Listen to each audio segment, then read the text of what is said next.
You're watching Newsday TV. Thanks for joining us. I'm Macy Eglund.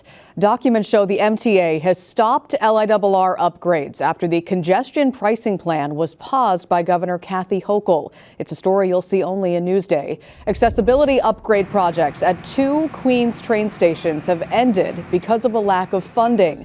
Both LIRR stations were set to get a heated ramp at Forest Hills and a ramp and elevator at Hollis. Governor Hochul has implied there's no need for the MTA to stop any of its projects. A spokesperson said she is committed to funding the MTA.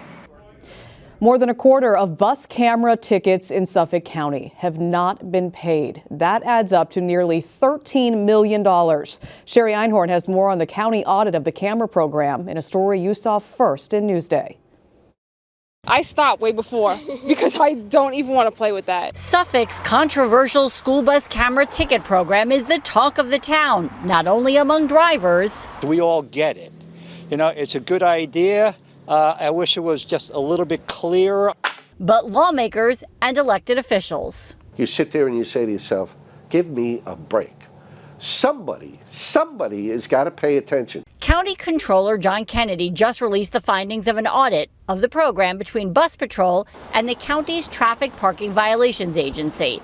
Among the findings, $12.9 million in unpaid fines from September 2020 through December 31st, 2022. And if people willfully refuse to pay, then there needs to be enforcement.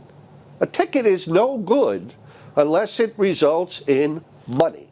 Dead presidents. There are also questions about several high-level officials in the previous administration who then became executives at Bus Patrol. Did it violate our county ethics code as it stands right now? No. Although I believe that the implications were that this should not have been allowed. Here are the recommendations. TPVA should invoice and receive reimbursement from Bus Patrol on a quarterly basis. Bus Patrol should establish a process for collecting past due amounts, and lawmakers should strengthen the ethics law section for post-employment. No one from the county executive's office, the Traffic Violations Agency, or Bus Patrol would comment specifically on the audit findings or recommendations. So what happens next? Kennedy says Bus Patrol and the traffic agency have to come together and create a corrective action plan. That's the very latest in Farmingville. I'm Sherry Einhorn for Newsday TV. Only in Newsday, a former park manager claims he saw Grumman drums underground decades ago while working at Bethpage Community Park. Salvatore Cornicelli says back in the 90s, his team hit 55-gallon drums while digging at the park. All of a sudden, there's like a crash, you know. So I was looking down there, and all these 55-gallon drums are exposed. There was no cement, by the way. I see cement on that. There was no cement there. It was all loose 55-gallon drums. In 2016, he formally reported what he saw to the DEC. This year, more than 20 chemical-filled drums have been discovered at the park. Both the DEC and Northrop Grumman say they are working on remediation efforts. You can watch our special investigation and read more about the tipster and the drums at Bethpage on our website, newsday.com. Click Get More below the Newsday TV video box. Only in Newsday, Riverhead has won a $24 million federal grant for its downtown makeover. The money will go toward revamping the Peconic riverfront. Officials say a new parking garage north of Main Street will be built to make room for a town square with green space. The grant will also be used for flood protection, and safer pedestrian and bicycle paths will be created as well. Senator Chuck Schumer says the grant will supercharge Riverhead's renaissance without burdening taxpayers. FeedMe is brought to you by PC Richard & Son.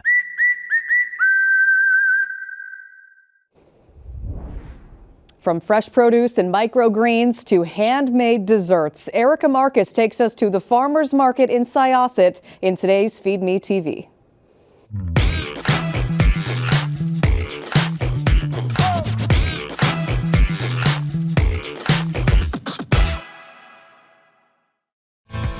June is when the farmers market season really hits its stride, and today we're here in Syosset. If you are buying strawberries at the supermarket today, you're nuts. Look at these.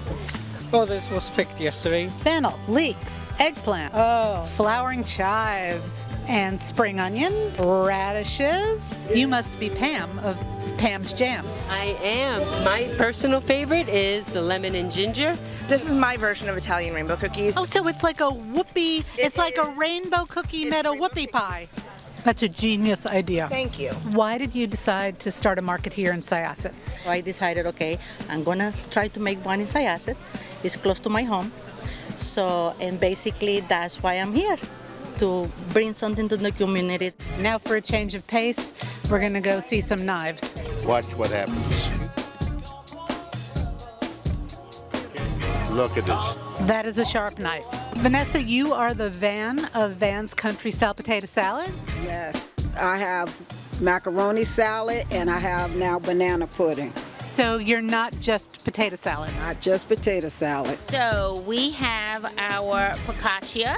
We have olive focaccia. We have onion, French onion focaccia, and an EBT, everything but the bagel focaccia. If I tasted that broccoli microgreen, It tastes just like broccoli. it would taste like broccoli. Absolutely. Okay, you tell me. Yes, that tastes exactly like broccoli. Right? Now try that.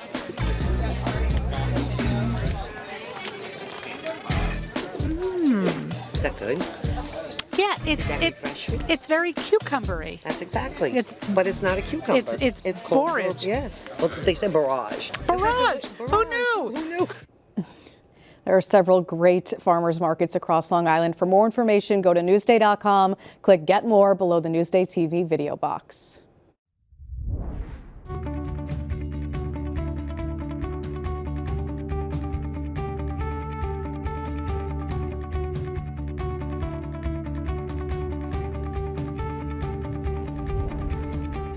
Now let's take a look at your Long Island weather on this Friday. Definitely a hot one out there today. Tonight, we get down to about 70 degrees or so, partly cloudy. Tomorrow for your Saturday, another warm day, just a little bit of a cool down from what we saw today. Highs in the mid 80s, little cloud cover as well. Taking a look at the rest of your weekend. Right now, Sunday is looking good.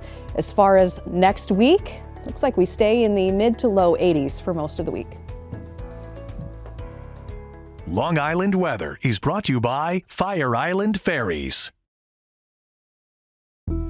State regulators were alerted about chemical drums buried in a Bethpage park nearly a decade ago. They knew them barrels were there. How could they say they don't exist? People are afraid to move here.